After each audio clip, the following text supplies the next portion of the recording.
Hey, yo, let's start the show.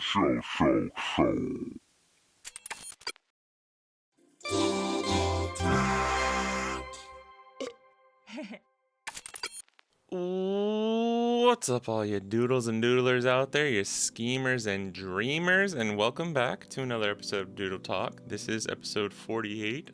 Wow, 4 away from the year anniversary, or at least like the 52 episodes. Excited about that. Got some stuff planned for maybe that last episode, and been thinking about what I want to do with Doodle Talk next year. So we'll see. I don't know. There might be some changes. We'll see what happens, but I'm giving myself the next couple of weeks to think about what I want to do with it. But I made a promise to myself I was going to do this for at least a year, and I intend to keep that promise. So we'll see. I don't know what's in the future for this kind of weekly kind of way that I'm doing it, and just cranking them out like that. But you never know. You don't know what's going to happen. But I hope you guys are doing good. Thanks for joining me on another episode. I think we got a pretty good one today. Hopefully it's not too, what's the word, divisive? Not too inflaming. I don't know what to call it. Yeah, we're going to talk about Wacom and like pen tablets and pen displays and stuff like that. But just to get things started here, a few art things to go over. First of all, hope you guys had a happy Halloween. It's over now, but yeah, it was pretty good. This was a good October. October is always really, it flies by, man. It really does. It always flies by, but I feel like I always make 3 or 4 fun pieces of art for like that get me in the spirit of Halloween, and I get inspired. The witch animation is done. I finished that, and that's been up. Go check it out on my Instagram or my Twitter. And yeah, that was really cool. It was hard. I did it in a week, which is like really less than a week, because I was gone over the weekend. So it was like 4 days of like actually being able to work on it. So that was rough, and I think it turned out pretty cool. I learned some stuff not to do. I was trying to do some cool stuff with the timing of like the witch does this, like turns her hand, kind of curls it up and does a snap. And I was trying to see if I could do like focus on really getting that cool like motion of the hand turning and then going into a snap. But unfortunately, I think I would have just needed like so many more frames that to make it look smooth enough that it, even if I had done it and that part looked cool, I think it might have just distracted from the rest of it. So yeah, it's one of those things where it's kind of like you realize it's not working, but it's too late and you're just doing it. It's a fun little project anyway. So but some of the other stuff was cool. I really liked how the way she like kind of comes off the ground, and I did like a camera cut where it cuts into a close-up, like actually like an extra close-up of her face, kind of when she's doing the snap. And then it cuts back whenever she poofs and transforms into a cat. Go check that out. Still pretty happy with it. I think it was cool. And then by the time this Doodle Talk comes out, the other animation that I had actually finished before that, sorry, hold my little tech deck. I had finished before that, should be up. It's little vampire guy, like little vampire yokai kind of character that I have. And it's him like drawing his sword out, and that one's really cool. That one was like probably the coolest like kind of dynamic-ish animation I've made. And it does like a cool like starts from behind him and does like a cool kind of camera swing, and that was me working on like getting better like blurs and smear frames and kind of an impact frame too. Really trying to just have fun and kind of do a lot of these things that in animation that I have never done or have never had the time, or like I'm really I'm having so much fun just like getting better animation and trying out things that I've always wanted to try. So I'm gonna keep on doing that for sure. So please go check that out. Should be up by the time this is out as well. I don't think there. Oh, and I know it's a little late, but put up the Halloween special with Jace and other homies. It's the thing we do every year where we all kind of make a track, make some music, and you give it to Jace, and he makes like a little mixtape essentially and puts it up on his YouTube. So go check that out. I think this year it's on Cuddle Puddle TV. So yeah, go check that out. It was really fun. I think this year is one of my best. Honestly, I think I did a weird like four on the floor like Euro dance beat kind of thing mixed with like synth lead melody lines and then a bunch of like zombie witch ghoul sound effects and like a weird like Philip Glass-esque like breakdown part in the middle with like using like horns and strings and erhu like the Chinese violin. Yeah, if it sounds pretty crazy, it's because it is, but it works. It works when it all comes together, trust me. So go check that out too if you're curious. It's a fun listen. Everyone else who made music for it killed it. All the tracks were fun to listen to. And I think that's it. Working on some more animation stuff, and I have a YouTube video that will be coming out soon. Almost finished with it actually already. And it's about 5 habits that I've noticed this year that I kind of this year, but also in just the past couple years. 5 habits that have really helped me become a better artist and a better person, really. And I'm in the process of editing it right now, and it's 1000% the best video I've ever made in terms of just like a general kind of art video for YouTube. Who knew? Turns out when you like take your time, write out the script, and it's something you're like kind of interested in and passionate about, and like you record the voiceover first and then can plan your editing around that. Who knew that like it makes for a better video? I mean, it depends on what kind of stuff you make, right? But for that type of video, that was the way I needed to do it, and then I did it that way, and it's like, damn. Yeah, I think this is the best video I've ever made, just in general, and just in terms of like being able to have fun with some of my more like actual kind of like film and editing skills that I've acquired since I was in like high school and before that, so look out for that video. Hopefully is going to be cool, and I'm hoping to make some more videos like that. I've really kind of decided that for the next 6 months or so, that's what I'm going to do, is where I'm focusing a lot on these animations and personal projects that I want to make, and then those are the types of YouTube videos that I want to make. And I'm hoping with enough luck and like synergy that those two things will kind of help lift me up and kind of get me to a better spot of like where I want to be as far as just with art and YouTube and everything. But that's enough about that. Let's jump into the main topic. All right, so today's topic is going to be kind of like the state of pen displays and pen tablets and what the market's looking like, and talking about Wacom in particular, because they seem to not really get the message of like how close everyone's getting to them, and keep kind of making some big L moves, in my opinion. And let's just start. Okay, I'll start from the beginning, right? So this past week, I was perusing the internet as one does, and I saw this one artist was talking about the new I think there's a new 17 and 22 inch Pro Cintiq that are coming out for Wacom, and I believe these ones are also like the touch function ones as well. And he made a remark. He was like, for the 17 inch, I think it's like 2,500 USD, maybe even more, for like the 17 inch one.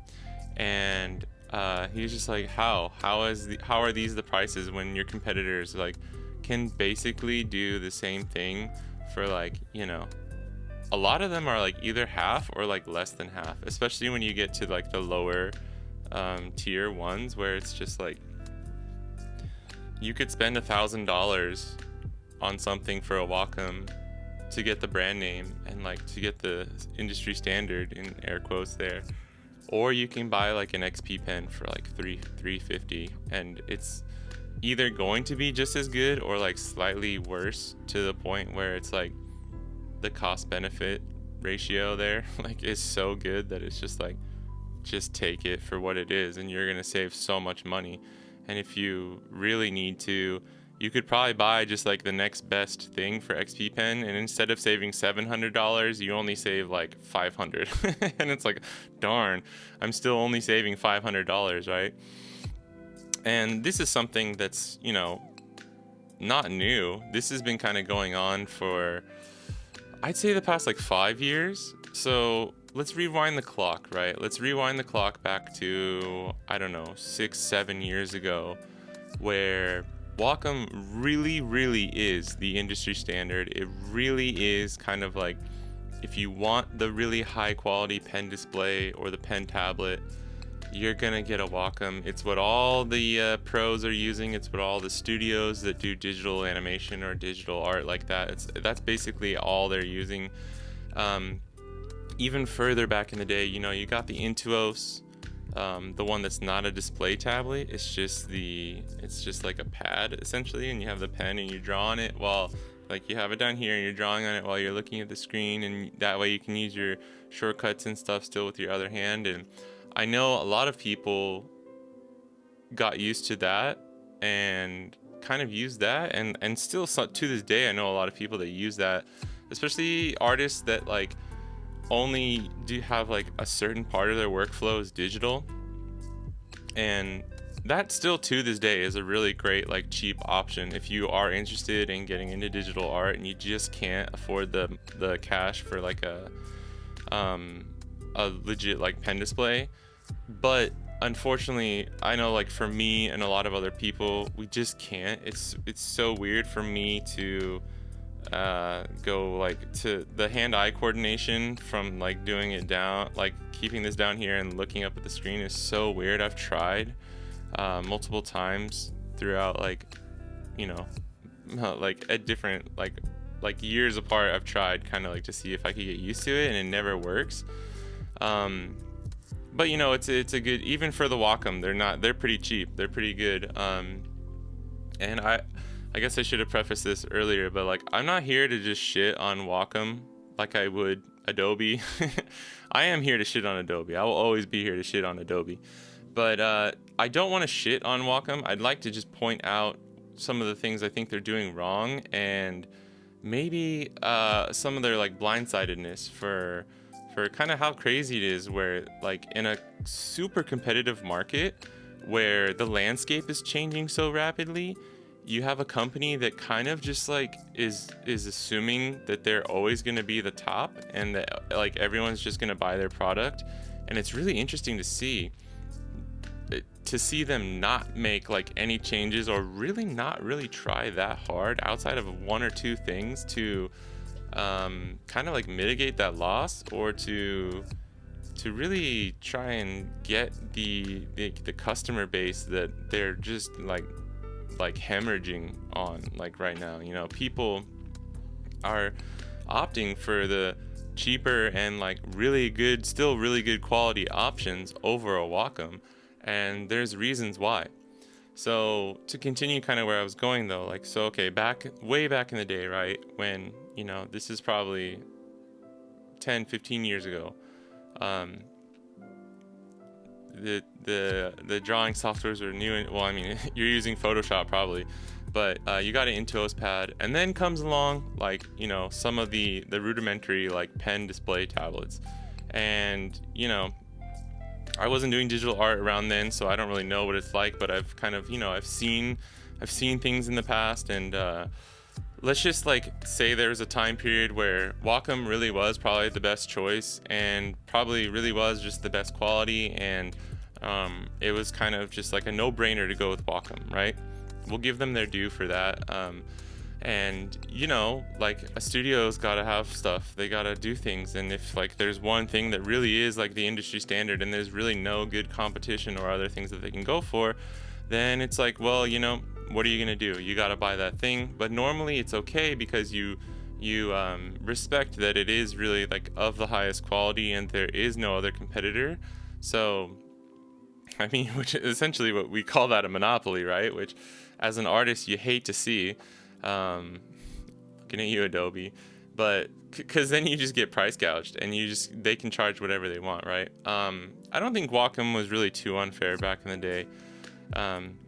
but that's besides the point, right? So we move along a few more years, and I want to say really around 6-7 years ago, you start seeing some things pop up on YouTube. You start seeing some art tech reviewer people reviewing some non-Wacom display tablets, mostly from XP Pen and Huion, which are going to be the other main two that I'm going to talk about, just because they're the ones I'm more experienced with and have like kept tabs on over the past like 5-6 years at least, right?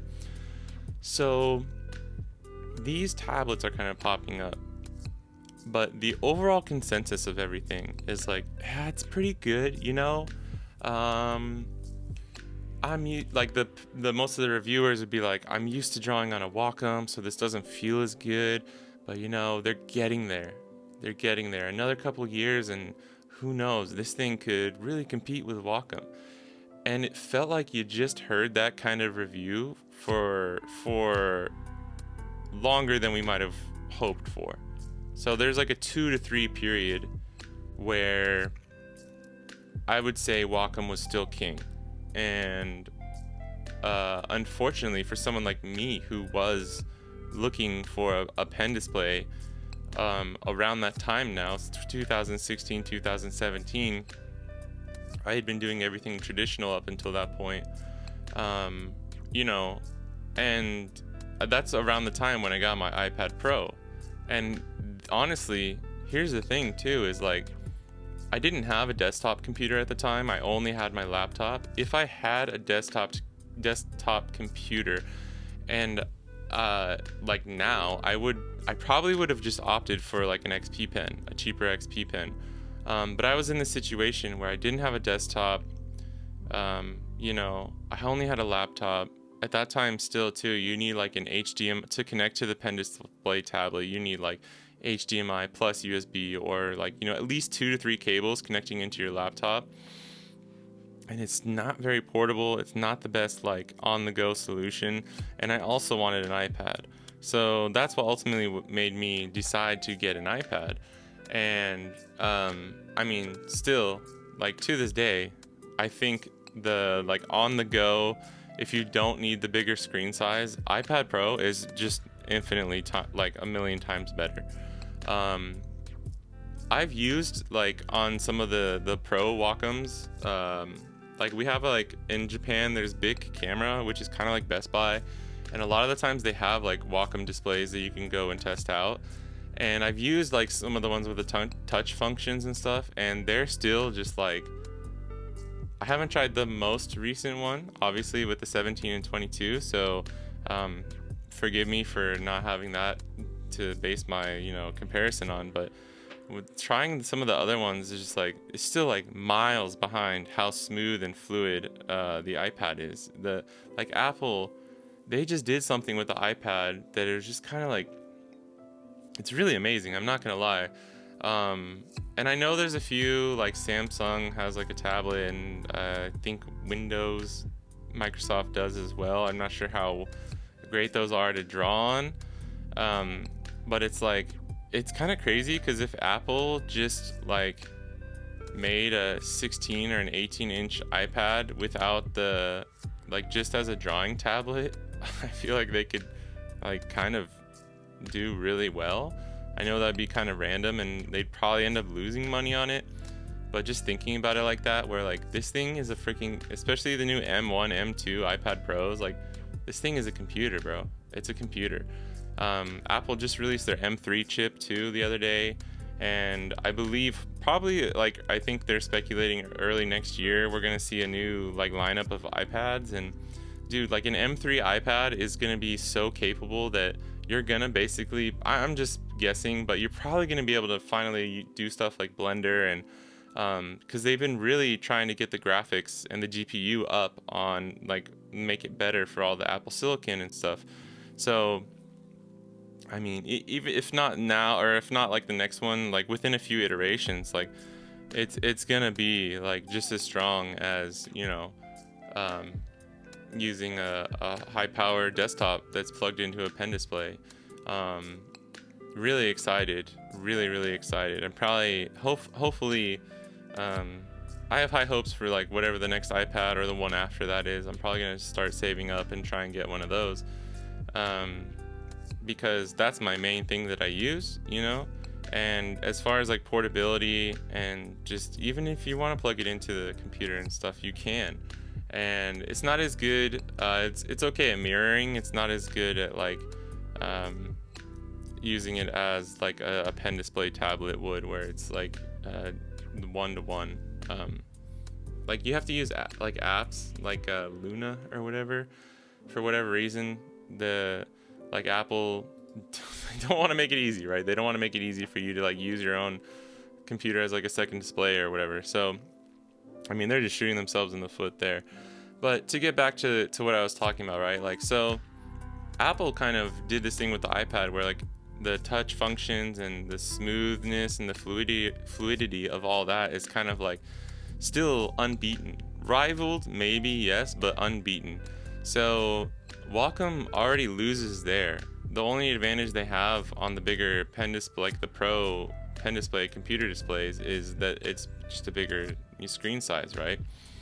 But here's the thing, is most people that are using 16-inch or bigger pen displays are just going to be using their keyboard with shortcuts that they've already been using now for 5 to 10 years, and probably are going to prefer that over having like the touch functions. And the thing is like on a smaller 13-inch display like an iPad, it kind of works. You're kind of able to move over the screen and it's all right there. But on a bigger display, like I have my XP Pen 24, and I don't need to, you know, I don't need to have the touch functions, and I honestly don't think I would use them that much, because you just have your other hand resting on the keyboard, you have your shortcuts, and in the end, you can probably end up working faster than if you have with the touch things. Like it's having the touch functionality and stuff is a little bit of a trade-off, because you can actually streamline things a little bit easier with a keyboard. So that's something to keep in mind if you're like really hell-bent on having something with touch functions, because originally I was as well, but when I got this XP Pen, I realized like, oh, I don't need it. Even though I'm so used to working on an iPad, I'm also really used to working in like Photoshop and stuff for like other work related things, where like having shortcuts and hotkeys and actions linked to like one button or one, you know, combination of buttons is like amazing, and you can't really do that on an iPad. So that's a random tangent of just like something to consider, right? But but in the end, what I'm trying to say is like that doesn't give them that much of they're not like a lead. They don't have a lead over anyone with that, right? So going back to like, right, maybe 5 or 6 years ago, try and keep this going with the chronological order, right? So you have this gap of, like I was saying, where it's 2 to 3 years of people who are buying these products. I haven't bought anything at this point. I eventually get my iPad Pro, and that's the only thing I've worked with, right? Because, like I was saying, you still had most reviewers saying like, this is okay, but in a few years it's probably gonna be really good. Like if the pen was a little bit better, or if the screen resolution was a little bit better, or if the colors were a little bit more accurate, it was always like one thing or the other, right? Then fast forward another couple years. So let's go, we're 2021, 2020, 2021.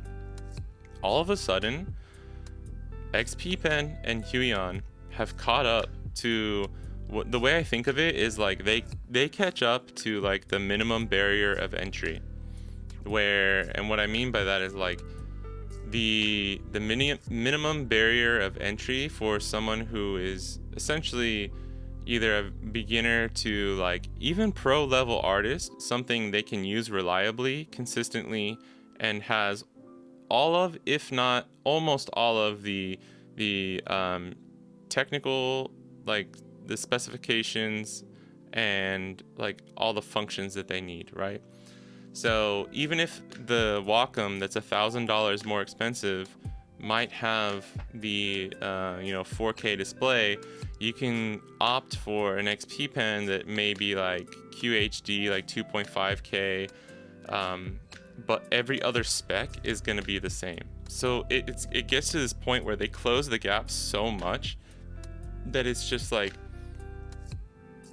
unless you were just required to buy a Wacom, there's really not much of a reason for you to opt to buy that one unless you really, really prefer it.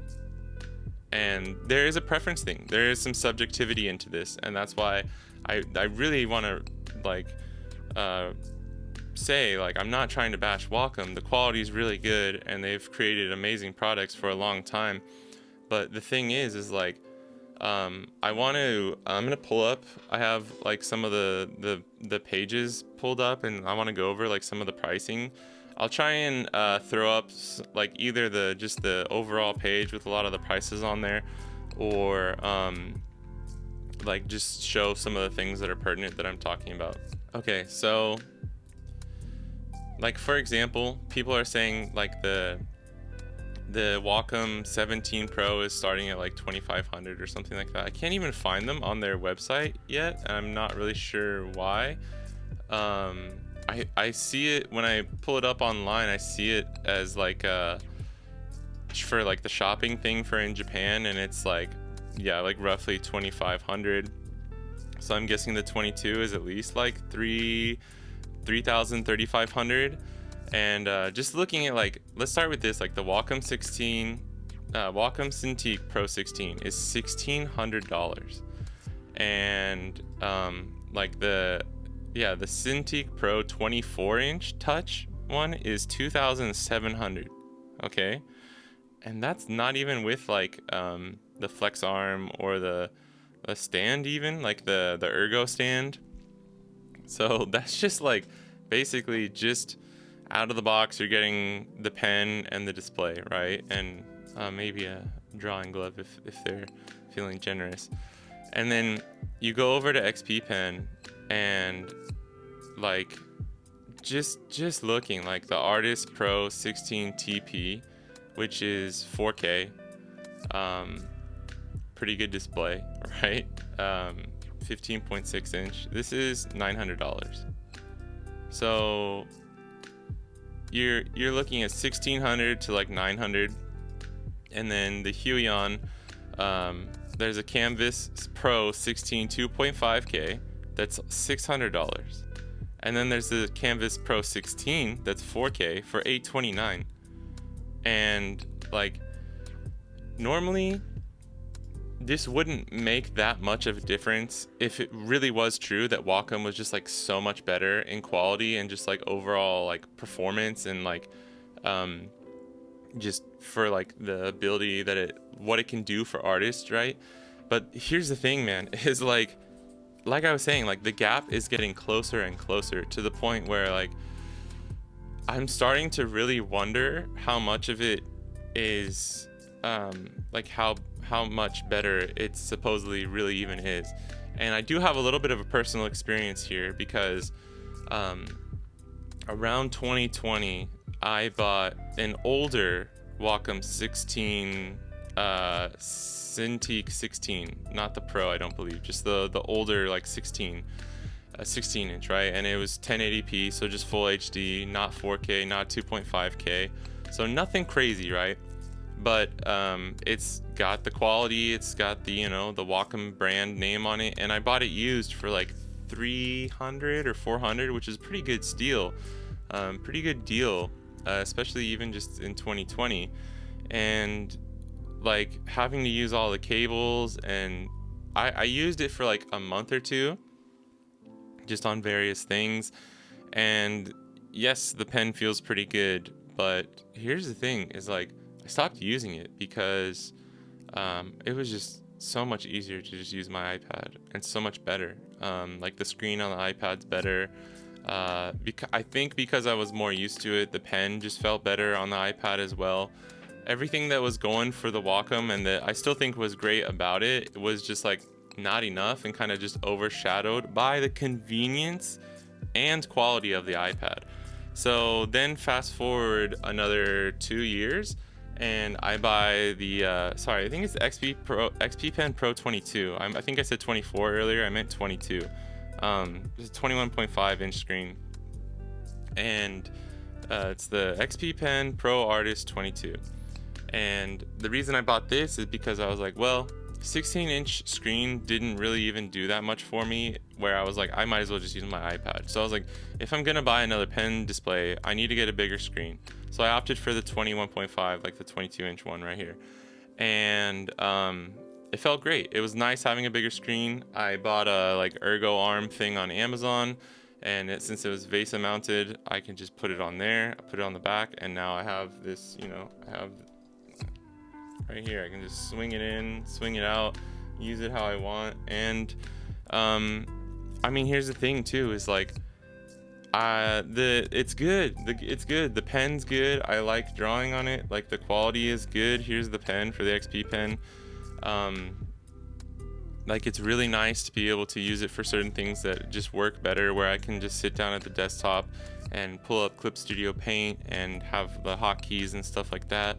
I used it for my Doodle Island animation, which just took a little bit more, like, needing to kind of like organize things, and it was a more like a really kind of not like complex in terms of like the actual like file project that I was working on. It was more complex, right?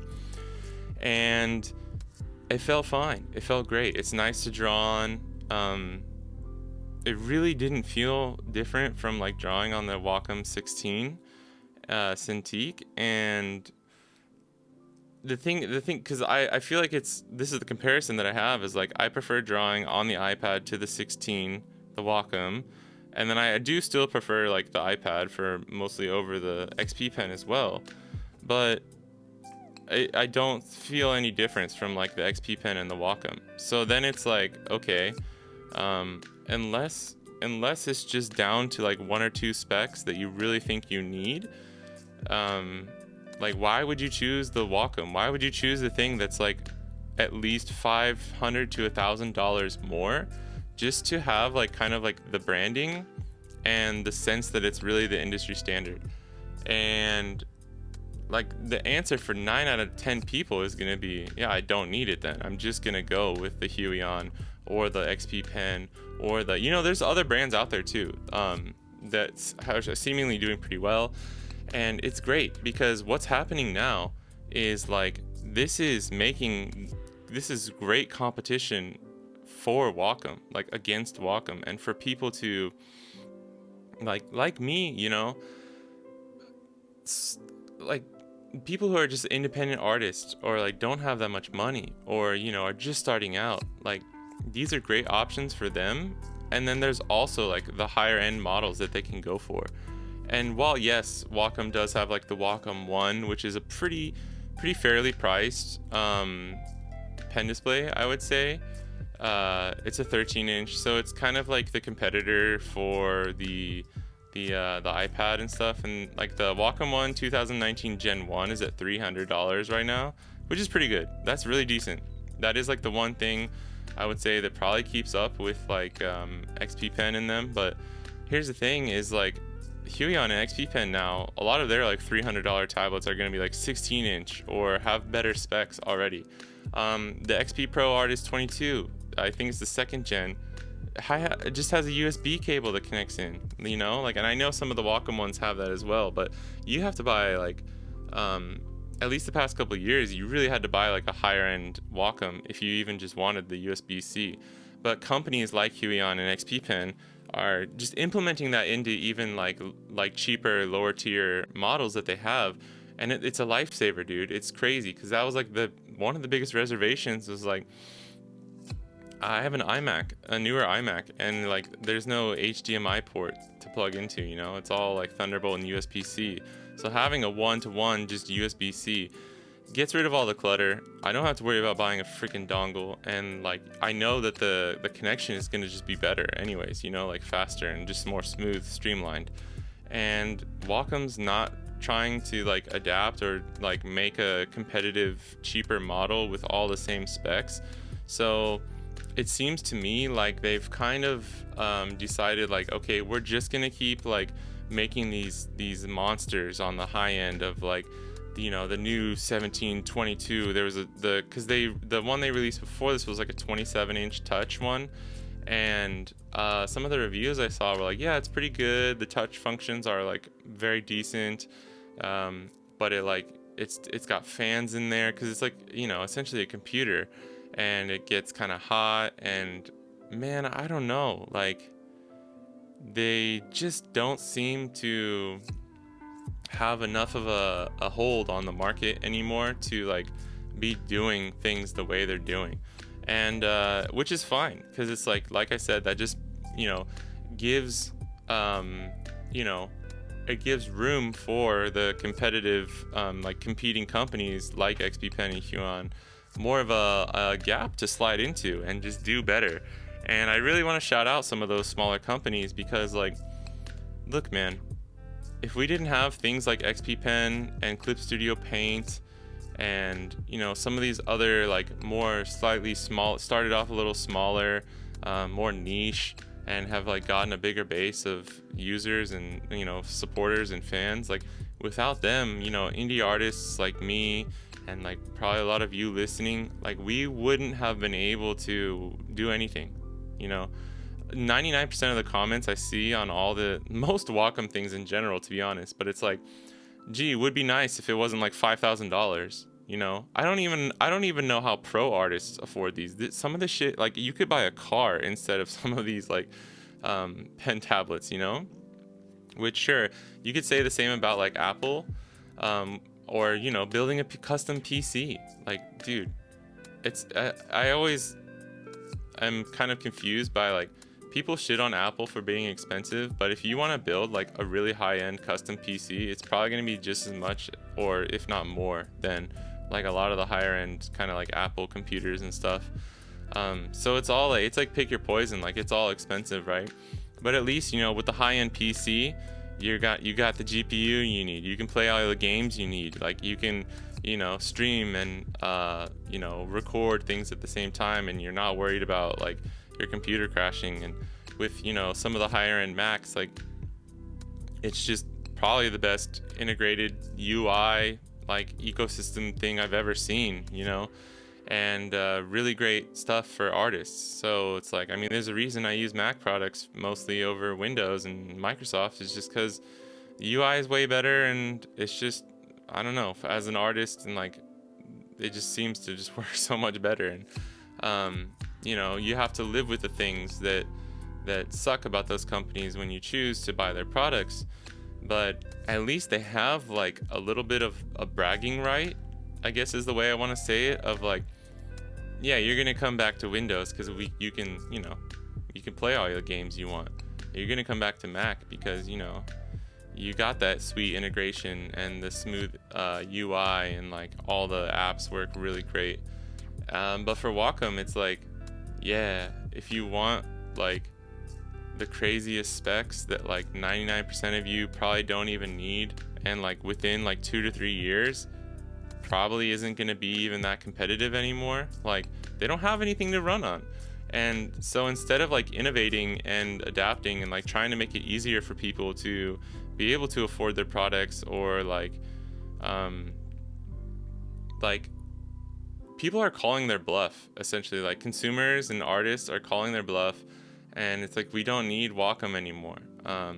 You can just get a cheaper tablet. And I want to kind of wrap things up here by saying that like, try it for yourself, because I was really unsure. That's why I went and got the Wacom 16 Cintiq, because I was like, like it's the industry standard, like it's what you got to get. And it's like, if you're not someone who's like hell-bent on because I don't know, right? I don't know the inside baseball of like, if you're a freelance storyboard artist, and like the pipeline is like everyone has a Wacom and Photoshop, or like Storyboard Pro, or like Toon Boom, or like whatever software they're using, if it is gate kept like that, if there's some gatekeeping going on, or like just out of necessity you have to use this and this and this, I'm not the person to ask about that. But if you're not like hell-bent on becoming one of those types of artists, or if you have a chance to ask somebody like, hey, if I'm working remote for an animation studio, would I be able to use like this XP Pen 22 or whatever, you should, there's ways you can try and figure that out as well, right? Sorry, I don't have the answers for stuff like that, But the reason I don't is because for the majority of people, especially nowadays, like I was saying, like the landscape is changing, the environment is changing. There's so many independent artists like myself where it's like, I'll never need to use a Wacom, so why would I buy one, right? And you can just try the cheaper thing, because when I got the XP Pen, I was like, fuck, man, this is totally fine. Like, I can totally use this, and I enjoy using this, and it's really good. And I'm so glad that I only spent like $400 or $450 on this thing, instead of like potentially spending like a 2,000 plus is what I was looking at for like the same like specs on a Wacom. And it's like, you really give the little guys a chance is what I'm saying. And like, don't be persuaded by, you know, those bigger companies. Like, if you think you got to use Photoshop, if you're an illustrator or animator, don't use Clip Studio Paint. Use Procreate. Use some of these other softwares and these other things, because in the past it was harder to make this argument, because I really do believe that like Adobe, Wacom, some of these other companies really were the industry leaders, and it was within your best interest to abide by the rules and get those things. But it's not like that anymore, man. And I think that's my main message that I just want to get across, is like, the landscape has changed. You can get these cheaper options because the quality is so much higher now, and they have really high quality stuff too if you want to spend a little bit more money. But in the end, like, it's still gonna be way cheaper than like Wacom or, you know, the full subscription package of Adobe. It's like, just yeah, know that you don't have to get bullied into like buying all the most expensive stuff. And like, if you can't buy a Mac, or you can't buy a super high power PC, you don't have to. Find out what you need as far as like specs and like the range of work that you want to do, and then make a decision based on that. Maybe you don't need an iPad Pro. Maybe you're good with like an 11-inch regular iPad. Because guess what? Like, modern iPads are still really good too, and they have cheaper options. You don't have to get the Pro. You know, screw it, get a Wacom One. That's pretty decent. Like, I don't want to deter people from like ever buying a Wacom product. I just want them to know that it's like, there are suitable alternatives that are out there, and they're really good. And I think you should give them a shot, because you're not going to break the bank. And even if you're like, say you buy an XP Pen and you're like, okay, this isn't really exactly the quality that I wanted. Maybe I should have got the more expensive one, but I'm gonna use this to learn digital art, and in another year or two I'll upgrade. And even just getting that upgraded version is still gonna be like less money. The first one and the second one that you bought is probably still gonna be less money than what you would have spent on a more expensive Wacom or something like that. So that's all I wanted to say. Just something I was thinking about and saw, and I think a lot of artists probably have a similar opinion of like, why is Wacom so expensive? And you can't help but feel that a lot of it is just because they feel like they can kind of jack up their prices, and I don't think they really have the merit and the you know, the foothold on the market like they might think they do. So here's to other competitive companies and smaller people, and just for artists who shouldn't have to break the bank just to make some art and do the creative things that they want to do. And yeah, that's gonna be it for today. So as always, thanks for listening, thanks for watching, and I'll catch you guys in the next one. Peace.